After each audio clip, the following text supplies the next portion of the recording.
This is Tiger Cats Postgame on the Ticats Audio Network.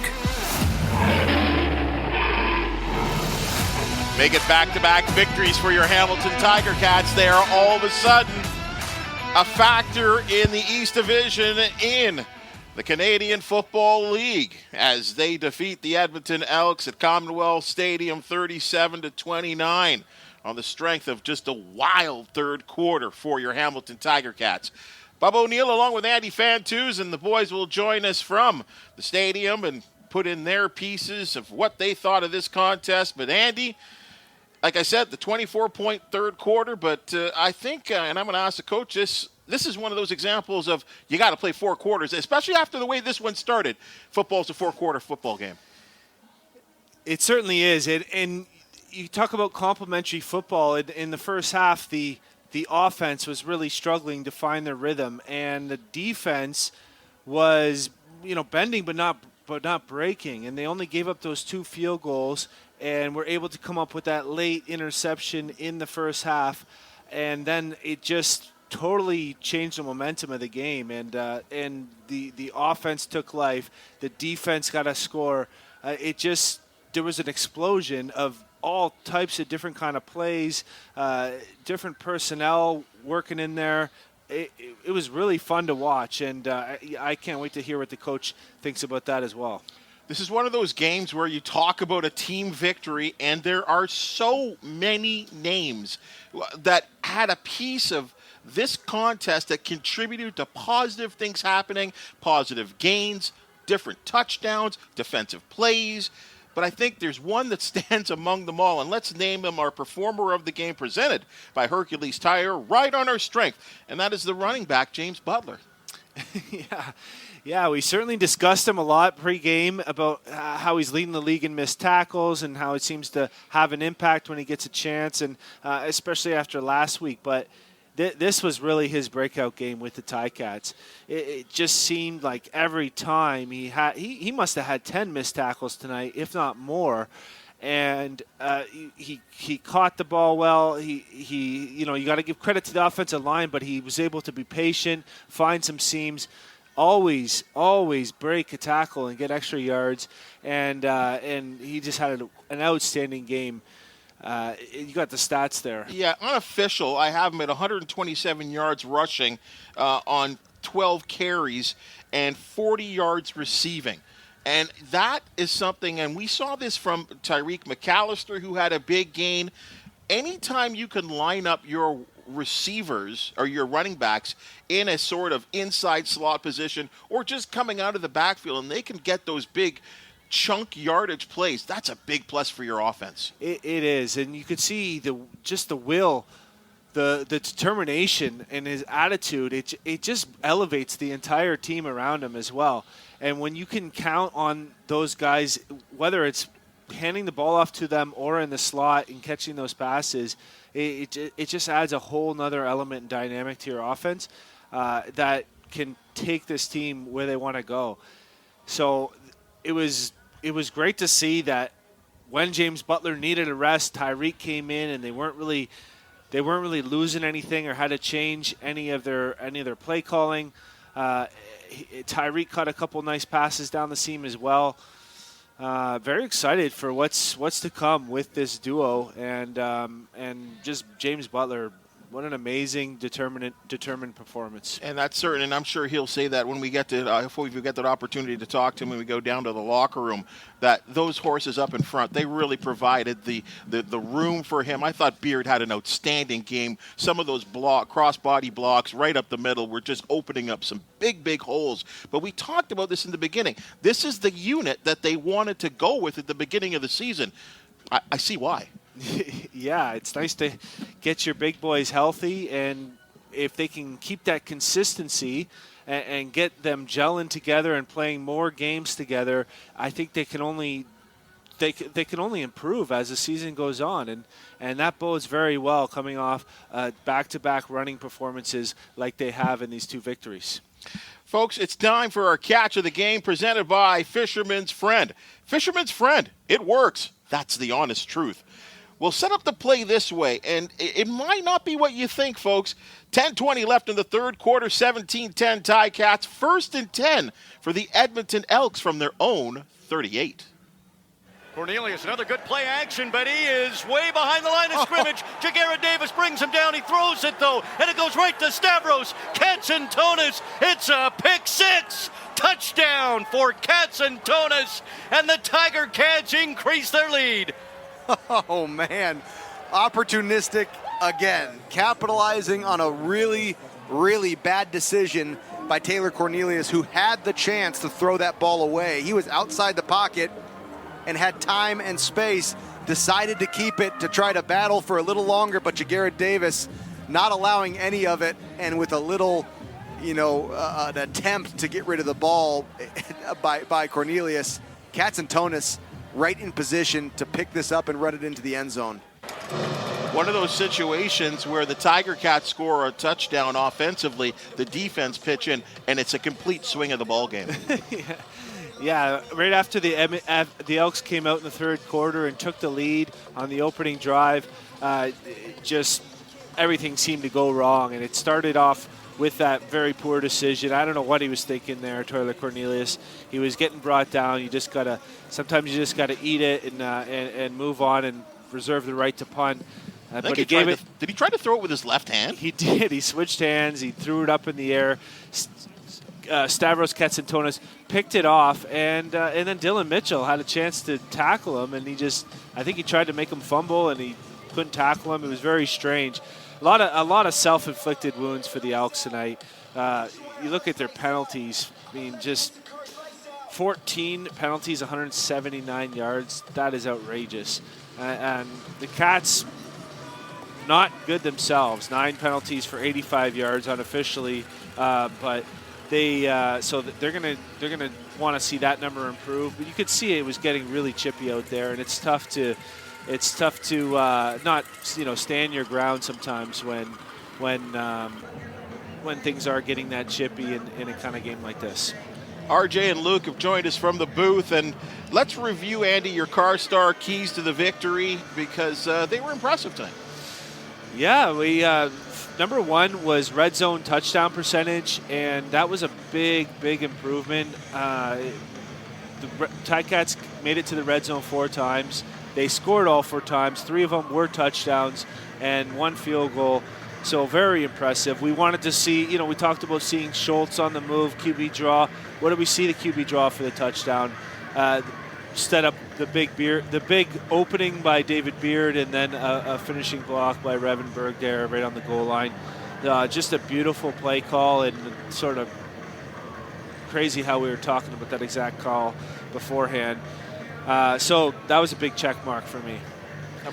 Number two was shut down the running game, and I'll give that one a big check mark too, because Kevin Brown had a big 50-yard run in that second quarter, and at the end of the first half, he was just over 60 yards, and Brooks had a nice 8-yard, a couple of nice gains, but still they were under 100 yards with that 50-yard gain, and Cornelius was limited to next to nothing in the running game,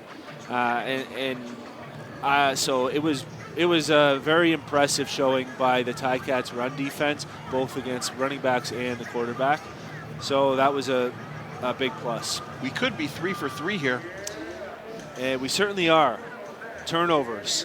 Hamilton only had 1 turnover, and it was on the very opening kickoff of the game, and they were able to intercept 2 passes from the Elks, which both led to points. So turnovers were 2-1 in favor of Hamilton, and points off turnovers 10-3.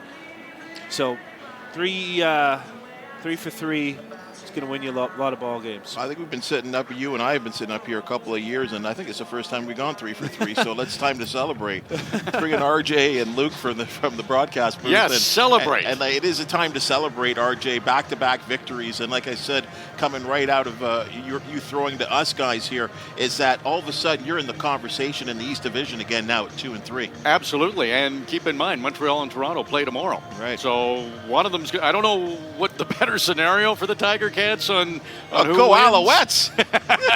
Yeah. Let's get some parity in this That's East. right. Don't let the Argos get too far ahead. It's probably the best bet. But exactly. After 0-3 and long laundry list of issues, you get that bye week, and a lot of those have been fixed. We're seeing some big explosive plays. The defense has been on fire, and putting up 37 points is you're going to win a lot of football games when you do that.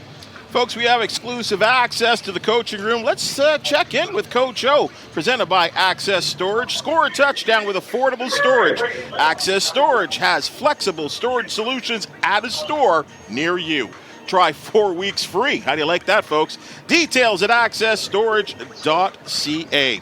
Well, Coach O, that's back-to-back victories, and that's got to feel good. Positive. After that slow start in the third quarter, proof once again that this is a four-quarter football game. Yeah, absolutely. Yeah, we're not going to complain about wins. We got lots of things to clean up, but we like to coach off of wins. This is a tough trip. A tough trip for the guys on the road, short week, and they showed up. Just so proud of them. Hey, Coach, is there any explanation for the offensive explosion after the slow first 3 quarters of the first half? No, it's just, we missed on a couple early, and that's just what it is. And you got to go with, the biggest thing is how do you respond when things don't go your way? That's really what we're trying to improve on. And, we made our plays, and, we converted. We got behind schedule a little bit there. We're in second and long a few times and able to convert. And bigger than that, stay on the field and maintain field position. Coach, 5th game of the season, and unfortunately you're on to your 3rd quarterback at this point, but Powell came in and really handled his business. It's got to make you feel good that you have that kind of depth at the most important position. Yeah, he just kind of, it's not too big for him. He comes in, like I say, like all the quarterbacks do. He walks by my office every day. He's a grinder. He wants to get better. He doesn't pretend to know it all.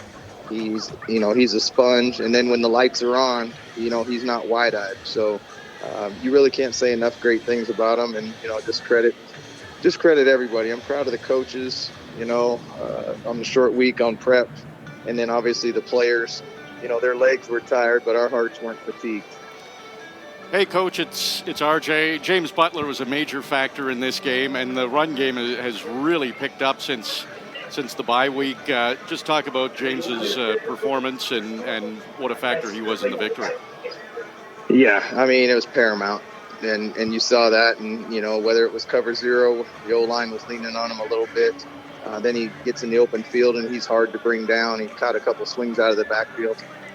So it just can't say enough great things about him. This is what we knew we were acquiring, and he's even better than advertised. With that said, Coach, I think anytime, and I know we're going to talk to Butler a little bit later in the broadcast, and I'm sure he's going to compliment that O-line. You guys are finally healthy there today, and it really showed today. Yeah, we're starting to lean on them. We're getting a little bit more opportunities to do it, and then when you feed a guy like that, usually good things happen. So I really can't say enough. It's just a complete team effort, and there was adversity throughout. Things didn't start how we wanted it to, and I didn't feel it on the sidelines. You didn't feel it at halftime. Just a great all-around team win. Congratulations, back-to-back victories, and Tiger Town's all of a sudden confident all over again. Looking forward to you getting back home. Enjoy the trip back, Coach, and I guess the Argos are up next. We're all right. That's Coach Orlando Steinauer from Commonwealth Stadium, feeling good about that 37-29 victory over the Elks. And I know we like to talk about the Tiger Cats, guys, but Luke, I'm going to throw this to you. It was nice to put the mistakes, the penalties, the ill-timed penalties, and see it how it affects another team and not us. Right? Am I wrong here? No, we have seen that. Add one to that list of not finishing drives in the end zone but settling for field goals. The Elks got off to that early field goal lead that the Ticats have seen a few times, and then it slipped away from the Ticats. And yeah, the page has been turned on some of the mistakes that were just so hard to watch early in the season, the not finishing the drives, the field goals, the penalties, the turnovers, and they're just a better team right now than they were a couple weeks ago. So it's an upward trajectory, and it's a group of guys who are finding themselves. And, man, yeah, Edmonton is struggling, but it doesn't matter. To go out west and to get a win, this is a team that's growing together and growing in their confidence as they win games like this and as they all of a sudden have this explosive plays all over the field. Right back to the locker room, and let's connect with James Butler. This exclusive post-game interview is presented by Access Storage. Score a touchdown with affordable storage. Access Storage has flexible storage solutions at a store near you. Try 4 weeks free. Details at accessstorage.ca. Mr. Butler, James Butler, 127 yards rushing, 40 yards receiving. You had it all going on today. And more importantly, I know you'd say it, that victory's got to feel sweet. Yeah, it feels good, man. You know what I'm saying? We knew it was at stake coming in here. We knew the history behind it, and we didn't want to be on the other side of history today. James, it must great performance today, but it must feel different when you are on the sideline, your offense is on the sideline, and you're watching your defense play out there. And last week, 3 interceptions. This week, 2 interceptions, but with an opportunity for a few more at least. What's the difference in the energy when you're watching that defense out there? Man, it's just it gives life to the team. You know what I'm saying? We always say, defense turns to offense. You know what I'm saying? And that's just inevitable with a team full of defensive playmakers. James, it's RJ here. You broke so many tackles. Luke and I were talking while we were calling the game. You had tons of rushing yards, but there could have been a lot of losses. So breaking those tackles, what were you doing right in this game to be able to do that and get those extra yards after they got hands on you? Just the O-line, keep blocking. I always tell the guys, keep blocking, because I'm gonna keep my feet turning. You know what I'm saying? So it's really those guys keeping heads on the hat, telling my receivers, keep blocking downfield, because I might pop. You never know. James, a month ago, Ticat fans, we didn't have this run game in front of them, and as people were waiting for that to come around, you, I'm sure, most of all, were restless, waiting to get a chance to make a difference like this. What was your mindset over the last month as the run game has transformed into what we saw today? Just to keep it pushing. In my opinion, y'all had it with my brother Don Jackson. And I'm just trying to continue that streak of what he had going. And let me throw something to you there, James. Did you have Vaseline on your uniform or whatever? Because it seemed like every time some guy had you lined up, you were able to lean forward for 3 more, 5 more, or even just break a tackle. I mean, what is that? Your lower body strength? What do you attribute that to? I just I take my training very, very seriously in the off season. You know what I'm saying? I train with Jameer Thurman, so I train with one of the best linebackers, in this league. So I'm always getting great looks. I'm always being pushed. So I really just pride myself on working hard and staying strong, in the offseason and during the season. James, just curious, when Edmonton came out to start the second half and they scored the touchdown and took the lead, what was the mindset on the sideline? I mean, my thing is, they get paid too. They're pros too. You know what I'm saying?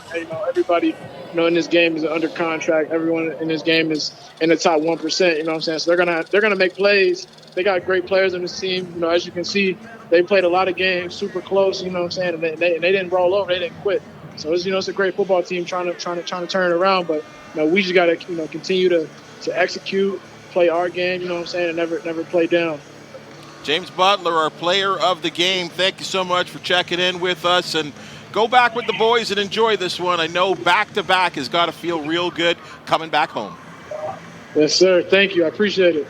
It's James Butler, folks, our performer of the game, presented by Hercules Tire. Ride on our strength. And, Luke, let me turn this to you here. I talked to Andy about this at the pregame show. This Tiger Cat team were in a sort of tough situation. Yes, it felt good to have that win on Saturday. 2 practices, travel, you're going 3 quarters across the country, and the slow start off the surprise short kick. This could have went real wrong, but those guys stuck with it. Yeah, it is hard physically to do that. I mentioned right as we came on, RJ and I, sometimes it's also like the game just never stopped. We had so many years with the Labor Day Classic on a Monday, followed by another Toronto game on Friday. That was a crazy experience. That's it's unheard of in football to play that close. But I remember taking the field against Toronto so short after, and it's like, it's just the fifth quarter. You just keep going, and so there's no lag between those football games. But physically, it can be a real hurdle. You really are still. You needed another day or 2 more days to really feel right, and you don't get that. But looks tonight, after that opening kickoff turnover, which was almost like, felt like an oh no, what do we got here? Yeah, but the defense, bad way to start. The defense held on to the field goal, and then slowly the Ticats turned that into a really extraordinary game. And we mentioned earlier, you've got the East, you don't want that discrepancy or that disparity where Toronto goes ahead, but the Ticats have a stretch of East games here, and all of a sudden, everybody is faced each other multiple times. It's going to be a very interesting season where things are going to start looking real clear quicker than they usually do. But how important is it to ride that high of winning and go out on a road trip just with the guys strictly just for non-football reasons, just for bonding with the group? Yeah. You go out to Edmonton, feeling great on the way there, of course, but if you lose and then they blow that home losing streak, it's a totally different ride home, and morale coming back home. Now you get to enjoy this time. This is really the first time of the season the team is all together for an extended period of time, and because on the home game they're going to go their separate ways and go to their own homes. Now they're going to spend some time traveling back together, and this could really be a turning point in the season. I remember, Andy, that exact same Edmonton locker room, one of the best examples of what you're saying, the greatest comeback in Ticats history, when you and I, Jeremiah Mazzoli, Chad Owens, a handful of great players on that team, and we had a great game at Commonwealth there, and there's nothing like that experience of doing something like that together, and that you can start to build a mass, a momentum and a movement through the season that carries some weight. First road game of the season, you don't really know some of the players. That was in Winnipeg. Second road game was in Toronto, which isn't really much of a road game. It's there and back. You get together on the bus. So it's a good point. You hear it from players all the time. You guys lived it. Just coming together and so much better when you get a victory. We need to mention Tyreek McAllister. I know that punt return was called back due to a penalty, but in 2 games, like watching him in practice, he stands out. A lot of guys stand out in practice. He's come in, and Ticats might have a superstar on their hands. We've seen him as a receiver, as a running back, as a kick returner, and he's been very good at all of them. So I'm excited after 2 games to see where he's at the end of the season. Well, RJ, to be honest with you, I'm going to open up on that, on your exact point there. When they released Leandre Gallimore, who I thought was going to be the guy that if Lawrence Woods ever got hurt or there was no opportunity for him to return kicks, I was really disappointed. I mean, he had Tiger Town at Tim Hortons Field on their feet with that 80-yard return in the preseason. He seemed to be the guy.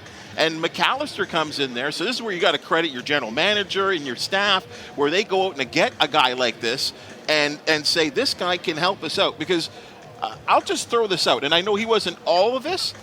This is what you guys called today on this game. A 54-yard reception, a 37-yard run, a 46-yard kick return, a 33-yard interception return, a 35-yard reception, and a 27-yard completion. Yeah. Like those, you say the word explosion plays. Like, you're going to win games if you keep doing that kind of stuff. They were near last in the league, at least in big plays, as the league categorizes them as big plays, and that's special teams and offensive combined, and they near doubled their own count tonight. I mean, it was just unbelievable, left and right. They were doing it, like you said, Bubba, in different run, pass, near return for a touchdown, and different guys making the plays too. Really fun to watch. Interceptions, near interceptions. Yep. Yeah, those takeaways in the last 2 games have been amazing by the defense. Yeah. It seems whenever the Tiger Cats have had an issue, at least after the bye week, they've corrected a lot of those issues. The defense had a couple of games with no takeaways. Now they're getting touchdowns and takeaways. The running game wasn't doing much. Now it's rolling pretty well. The return game was pretty quiet. Now we're seeing some explosive returns. Red zone was turning into field goals, not touchdowns. They've fixed that. And we heard from Coach O, and how many times did he say he was proud of his team? And I think that's why. They address an issue that needs to be fixed, and they're doing it. And it'll be an ongoing thing throughout the season. There'll be something that isn't right in a game, but if they can keep repairing it, that's good. He should be proud. He should be proud. Yeah. I'm proud too. I mean, what a difference from after that Montreal game. Just the feeling, and even in this room, let alone in that room. Wasn't a lot of positive swing you could put on that Montreal game. That was a tough one. How about this, guys? All of a sudden, since 2019, the Tiger Cats are 16-10 versus teams in the West. Yeah. Yeah, that Isn't the West supposed to be better? Mm-hmm. Like, I mean, and I think for the CFL fan, analyst, it's pretty much said the West is a tougher division. Yes. And yet they're positive against these Western teams. They're playing them tough, and I know you guys have some of that. I mean, you've seen this since 2019. Yeah, that is interesting. And the Ticats, you go back to just last season, it seemed like the things that they struggled with throughout that year, they really could never overcome. They would have a game where they say didn't turn the ball over, but then they'd get back into an old habit in the following week, and it's like you kind of couldn't get away from seeing the same old stuff, and they're on an upward trend right now of becoming a legitimately better football team than they were the week before. And if you keep doing that, we said earlier, there's years you get to October and that team that you were in June, it doesn't even exist anymore. It's just that was a lifetime ago, and you're a way better football team, and I can see that in this future for this team. The team against Winnipeg.